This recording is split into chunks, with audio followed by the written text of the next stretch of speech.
You guys, this is so exciting. I love doing these episodes. So, we have a new moon in Cancer. And y'all, this is going to be a doozy for me specifically and my husband.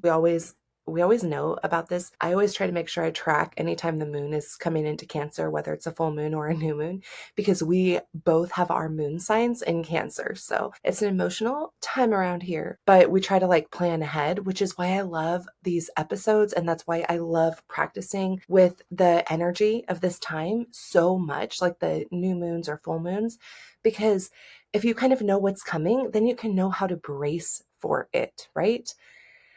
Do not mind, I know my hair is a little wet for all of you guys watching the video, but I just got out of the shower and this is so important. It's just on my heart to make sure that we chat about this. So in the new moon of Cancer, so Cancer is a sign of emotions, to be honest. It's a place where you can kind of reset emotionally, you can connect inside, you kind of want to come in, get your security, kind of highlight your intuition, and really it's potent, but in a very beautiful way.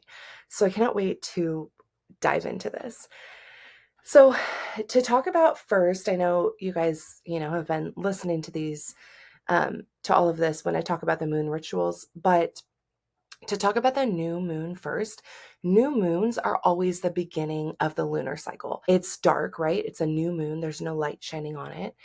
It's where it's not, you could say it's not visible, there's no light shining on it. So in astrology, this is symbolizing new beginnings, coming inside, planting the seeds for, our growth, right? Planting our new intentions and then bringing it into manifestation. I always like to picture it as the moon starts to light up, those intentions come to light. They come to life even.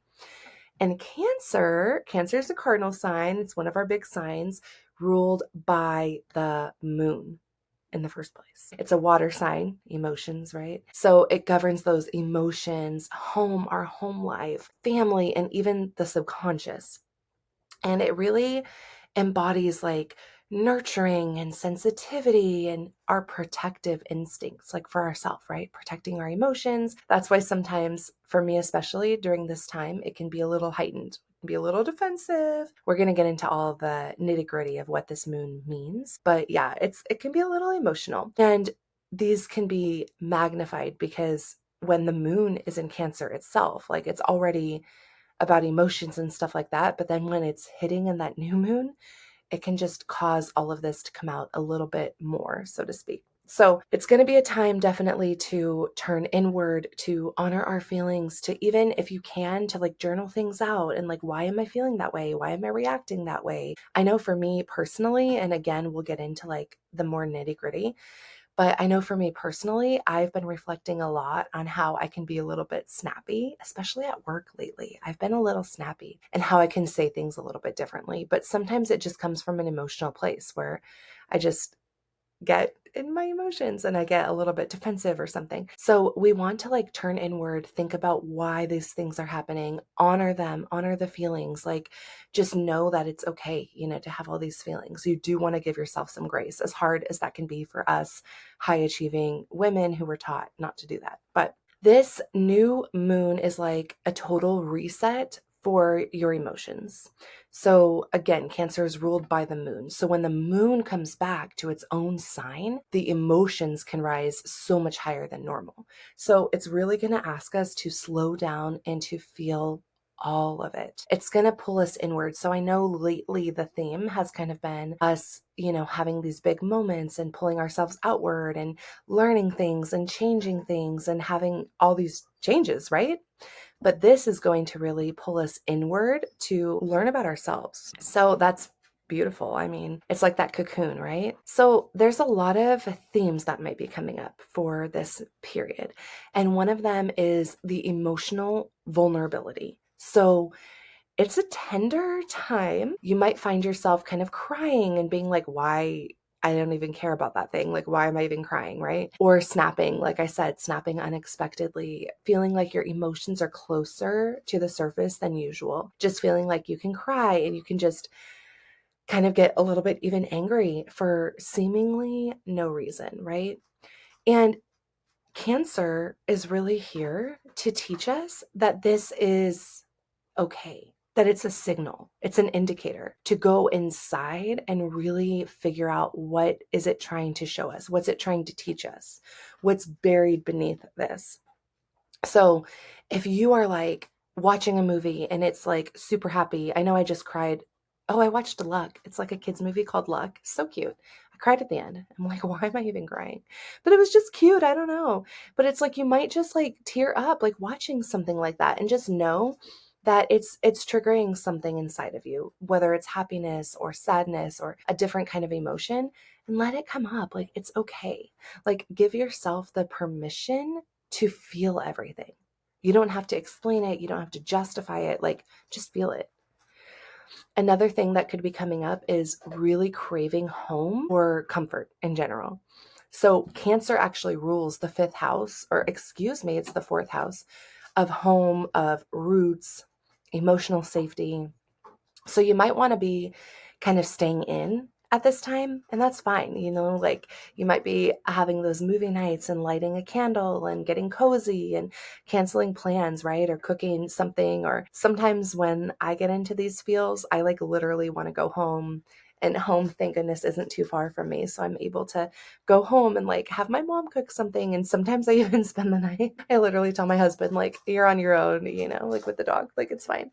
But I just like, you want that comfort. And so maybe cook something from your childhood, or bring something up, or, bust out the photo album, like call somebody, call a relative, like just let yourself feed into that. Like it's totally fine. Don't beat yourself up for canceling the plans. I know that we talk about, the importance of getting out and how that's going to make you happier and having connections, but truly don't beat yourself up right now for doing that. Like it's perfectly fine. If you need like a mental health day, I am giving you a permission slip to call off work if that's feasible for you.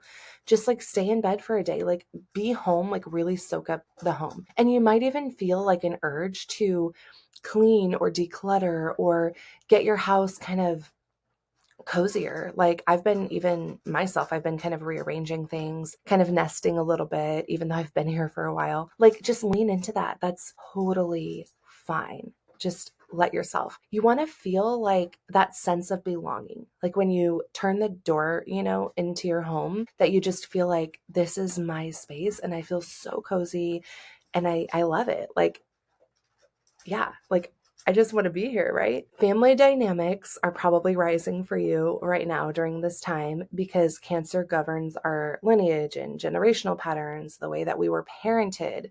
Y'all, if you haven't like gotten to this yet, me having my moon sign in Cancer has been a lot. I feel like I've done a lot of deep work already, like all the things that it governs and cares for. It's crazy. So if any of you have, like your sun or your moon or your rising sign in Cancer, hit me up because I want to hear all about your life story, because it's a lot. It's heavy. All the signs have their own different things, right? Like every sign has its own kind of thing that we have to work through in our lifetime. But yeah, it governs the lineage, generational patterns.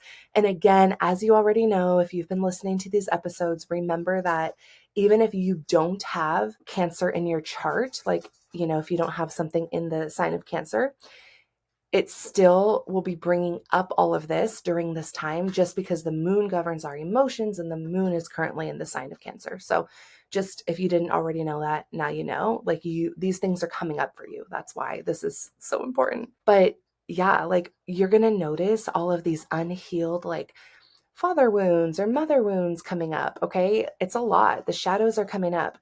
Patterns from your childhood that could be showing up in your adult relationships. You might be feeling like the guilt or obligations with your family system. And you might just be noticing just so much is coming up. And I want you to know that it's not a time to place blame. If you can help it, try not to place blame on everything or everybody else. Just notice, right? Observe. Bring yourself some compassion. You can journal if you want to journal, like ask yourself, what role did I take on in my family? Is that role still serving me? Or like, what kind of beliefs about myself do I have to let go of to further engage in my family now, right? Am I parenting my inner child? Am I pushing her away? Just paying attention to what's coming up. This energy can also call in a lot of ancestral healing. So if there's a lot of things that you know of, generational patterns, things like that, it's a good time to try to clear them out. I know for me, one of the things that I love to go and practice is the emotional codes. So if you know somebody who practices that and who can help you clear out just some of that old and stuck emotional blocks. Even tapping, like EFT tapping, can help, but definitely it's a good time to go deeper if you know somebody that you trust to do that work with you, like a past life regression or even Reiki. Like, go and find somebody who practices these types of things, shadow work, things like that. It's really a good time to get deeper into that ancestral healing or, again, those generational patterns. We want to try to clear some of that out. And sometimes it's just in us energetically. And we can go to a practitioner who does that. And we don't even have to think or know or go back that far. It just kind of comes out naturally. It's amazing. So I do know somebody, if you want to practice, I know a beautiful woman named Christina who does the emotional codes, and I can definitely link you up. Just shoot me a DM. But yeah, so we want to kind of like break these inherited emotional patterns if we can. It's not a time for us to actively go out and seeking all of this work. I believe that it's a beautiful time for us to kind of cocoon and let it come to us. And if these things are coming to you naturally, like if you're having a lot of dreams or a lot of the same thought patterns over and over again, and things need to be getting cleared out, or you're having these feelings come up, definitely go for it. Or if you're open to it, and you're like, I don't know if there's anything, like, I'm not sure, but I'm totally open to it. My energy feels good. My nervous system feels regulated to just go and try this, then definitely try it. But I don't think it's a time that we want to like actively stir everything up because we're already very emotional during this moon. But again, if it's something that you feel called to do, please check it out. Cancer's linked to our childhood. So this moon is going to awaken. I'm making this moon sound so bad, y'all, but it's really good, really beautiful. Like, truly, this is such a beautiful time for healing and for, emotional regulation, I guess. But it's going to awaken our inner child, and there's going to be parts that come up inevitably that felt safe or, unsafe or neglected or invisible. So it's a beautiful time, like, to do some inner child work, right? Do some, rituals to kind of reparent yourself, take care of yourself, pamper yourself, put yourself to bed at a good time, do the things that, like, a very loving parent would do. Make a beautiful meal for yourself, read yourself a book, like, truly get into that feeling of reparenting yourself, but in a really good way, right? You can even like activate the inner child by, going out and playing and daydreaming and just enjoying life, right? Just enjoy it. And there's also another thing I want to bring up, which is boundary work. So emotional safety versus emotional labor. And I know if you were in the sisterhood, we recently were talking about magnetism in the month of May. Last month, we were talking a lot about magnetism and how energy leaks kind of drain that magnetic energy. So Cancer moons can be energetically porous because there's just a lot, right? Like, there's a lot of emotions that are coming up and coming through. But the beautiful part is that this will highlight the energy leaks. This will really teach us where we've been carrying around others' emotions. We've been doing too much thinking about other things. We've been holding a lot, even with our inner child. We've been holding so much, or generational patterns. So it's a beautiful time for you to ask yourself, am I protecting my peace, or am I doing things for approval of others? Have I been making myself small so that things can be smooth, or am I truly going all in and being myself, right? Am I loving myself? Am I setting boundaries that really love myself, that honor myself? And there's times where it's okay to like start to set those boundaries, say no without apologizing, just protecting your energy. So I want to give you two, I know I've given you a couple of journal prompts, but I want to give you two really good, like, focused journal prompts for this time. And again, like always, just pause and reflect on it. But the first one is, what does home mean to me? And how can I cultivate that feeling within myself? What does home mean to me? And how can I cultivate that feeling within myself? And then I want to ask, what emotions have I been suppressing, and how can I honor and release them? This is a deep one for sure. Let yourself just free flow journal, like put your pen to the page and just write it down, like whatever comes up. But what emotions have I been suppressing, and how can I honor and release them? And then, like always, I love to share some essential oils that you can use to work with. So, chamomile. Chamomile can really promote relaxation, as we know. And with all these emotions coming up, it's so amazing to just tuck yourself in for a night, like get in bed, watch a movie, something relaxing, and have some chamomile tea. Put some in your diffuser if you have it. You can even mix it with lavender. That would be like extra soothing, and just chill, right? And another one to work with is rose, because we want to open the heart and bring in all of that self-love. And that's also a good crystal to work with during this time, is just giving yourself all of the self-love, all of the compassion, and just really honoring yourself during this time. So let me give you a little ritual that you can do.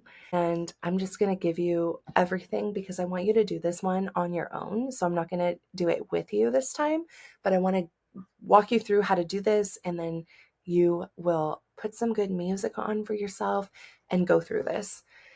So what you need for this is just a candle, like preferably like one of those white kind of just regular, like pillars or something, but you could use anything. The reason why it's really awesome if it's white is because that will symbolize like new light, new intention coming in. A little bowl of salt, because we're going to do some grounding. And then water for the emotional cleansing. A journal, a pen, of course. If you have a couple of crystals that you want to bring, especially like rose quartz or something, that would be perfect. And then if you want to do like a little, smudging practice with some Palo Santo or some sage, you can do that too. So gather all those things. This is why I'm saying I'm like, you can just kind of pause as you do this instead of me walking you through, because it's a little bit more detailed this time. But truthfully, I think you're going to love this practice. So you want to start by lighting that candle and giving yourself some kind of intention with it, right? So light that, like this is going to represent new beginnings and clarity for you.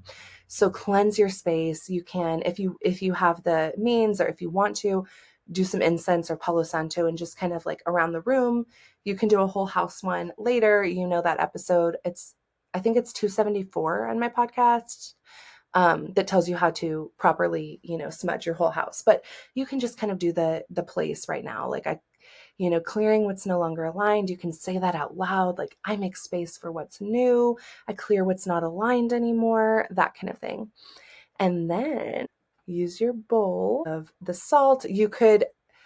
I mentioned earlier, you could use both, but right now we're just going to choose one. So putting your hands above the bowl of salt or water, and visualize yourself pouring all the old energy or tension into that.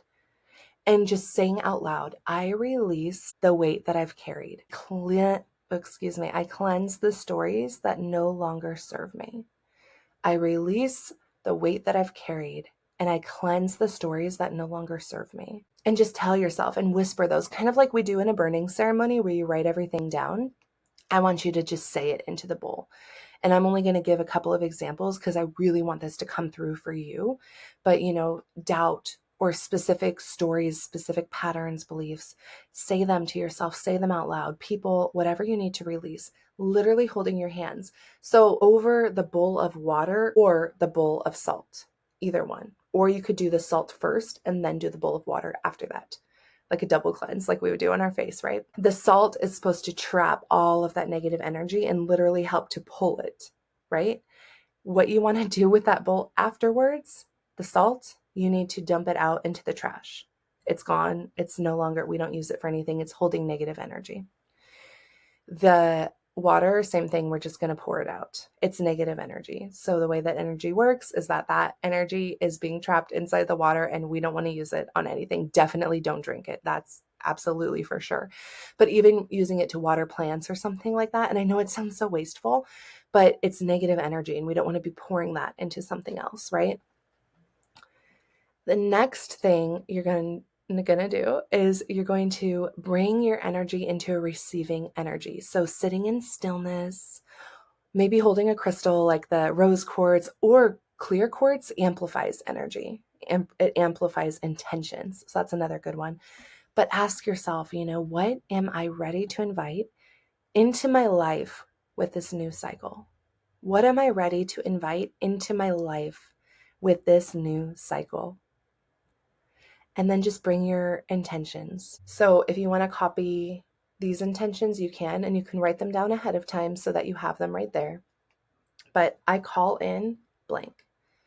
I welcome blank. I allow blank. And I am becoming blank. And if you want to go through that a few times, like I call in, I welcome, I allow, I am becoming. I call in, I welcome, I allow, I am becoming. And fill in the blank afterwards, do a few of them. Call in the new energy that you're bringing in. Call in that emotional regulation. Call in that inner child who's ready to play and have fun. Welcome in the reparenting of your inner child. Allow generational patterns to be broken. Become the new woman that you know that you're meant to be, or become emotionally regulated to bring in steady relationships. And when you're all done with this whole series, this whole saga here, sit comfortably and just bring in your hands to your heart, a hand to the belly, and let those intentions sit for a minute. I just want you to really sit in that energy, embody that. Visualize them like they're already happening. Visualize how good it feels and feel it. Really feel these emotions. See it in your mind's eye and feel the energy of, playing as your inner child, of the weight that's lifted when the generational patterns are broken, all of these beautiful things. And let yourself remember that the intentions are planted. The intentions have started, right? And now we just get to unfold. We get to trust the process. If you want, while you finish up, just kind of let your candle burn just for another minute or two while you continue to meditate or kind of stretch. I love to do a little stretch after meditating like that and just kind of fully feel embodied as that newer version of myself.